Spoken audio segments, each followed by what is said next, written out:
Il est grand temps de se télétransporter dans la bibliothèque de Vous êtes formidable. On va aller retrouver Tiffaine Pfeiffer qui va nous être du baume au cœur aujourd'hui, ça fait plaisir, avec des livres pour enfants sur le thème de la guérison. Alors, c'est pas vraiment triste, mais c'est d'une grande sensibilité quand même, hein, Tiffaine, j'ai l'impression. Oui, Pascal. Et le premier livre que j'ai apporté, eh bien, vous donne tout de suite le ton, hein, puisqu'il s'appelle Cui-Cui, le petit chien, d'Antonin Louchard. Il s'est publié au Seuil Jeunesse. Alors, vous le voyez, hein, le titre est plutôt amusant. Et en fait, il parle d'un petit chien qui a un énorme problème. C'est un chien de garde, mais il n'arrive pas à effrayer les passants pour protéger sa maison, puisqu'à chaque fois qu'il veut aboyer, le seul petit bruit qui sort de sa gueule, c'est Cui-Cui. Donc vous le voyez, hein, c'est quand même un peu gênant. Alors ses maîtres décident de l'emmener chez l'orthophoniste et là, incroyable, lui qui pensait être seul se retrouve face à une dizaine d'animaux qui ont le même problème que lui. Alors imaginez un chat qui cancane ou une oie qui miaule et vous le voyez, hein, la salle d'attente est surpeuplée.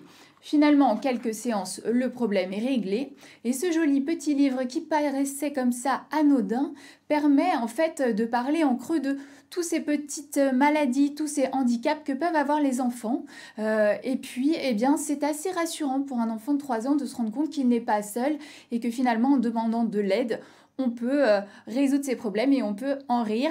Alors, je vous le recommande, hein, Antonin Louchard, eh bien, c'est un auteur jeunesse très, très réputé. Et à chaque livre, eh bien, on a une excellente surprise. Donc, n'hésitez pas à le mettre entre les mains de tous les enfants à partir de 2-3 ans.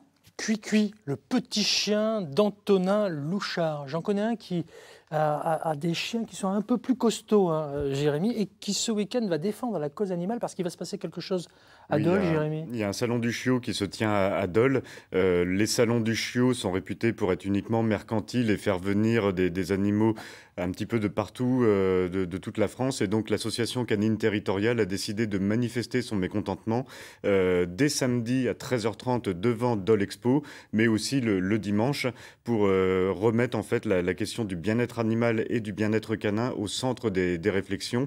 Donc voilà, c'est vraiment quelque chose auquel il faut participer. Allez, nous, on va parler du bien-être de nos enfants avec le rayon lecture et Tiffaine. Et votre deuxième coup de cœur, cette fois, c'est une maman qui a le blues, c'est ça, ou c'est son héros qui a le blues? J'ai pas tout compris dans votre ouvrage. Le titre est énigmatique, hein, c'est fait exprès, ça s'appelle Le petit cafard de maman de John Lavonia et Sophie Jackson, publié à l'étagère du bas. Et ça parle du bien-être, vous avez raison Pascal, parce que qu'est-ce que c'est que ce petit cafard? Eh bien, figurez-vous que le héros n'en sait rien.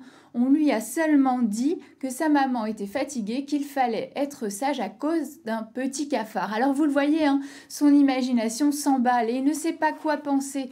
Il sait juste bien que le cafard, c'est un insecte. Alors il décide d'imaginer un autocollant, un piège autocollant géant, une sorte de déguisement pour l'attraper et même d'adopter un prédateur, un chat qui pourrait se débarrasser de ce cafard.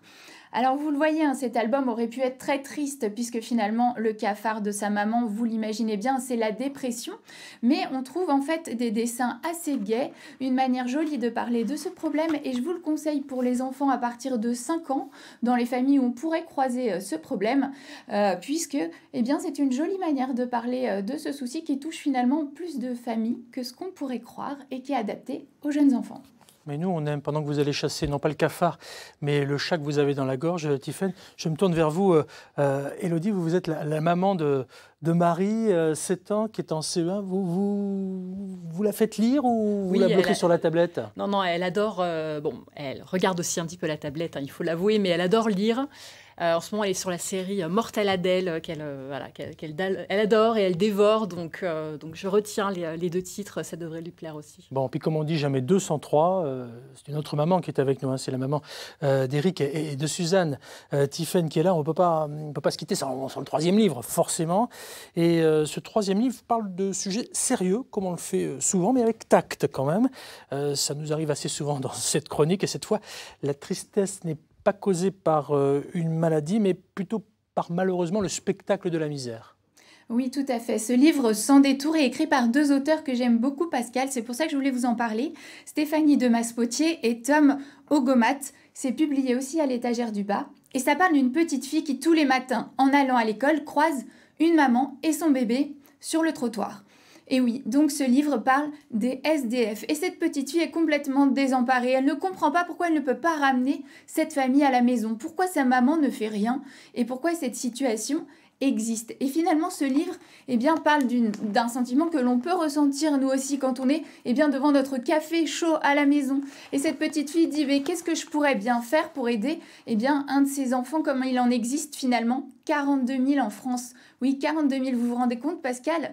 Et ce livre se met à hauteur d'enfant.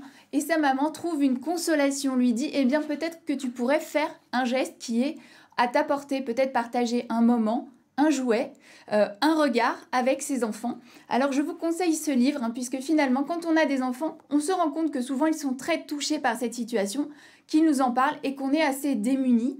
Ce livre, ça s'appelle « Sans détour », c'est très joli, vraiment je vous le conseille. Et puis nous, Pascal, on aime partager, donc voilà, je voulais partager ces idées de lecture avec vous. Eh bien, parfait, puis on a une solution pour apaiser la tristesse et retrouver le sourire, c'est partager un sourire. On peut se faire un sourire. Faites-moi un sourire, Tiffany. Pascal. Comme tous les jours dans cette émission. Mais voilà, exactement, c'est gentil. Un joli sourire, on en a besoin dans ce monde troublé, je le disais.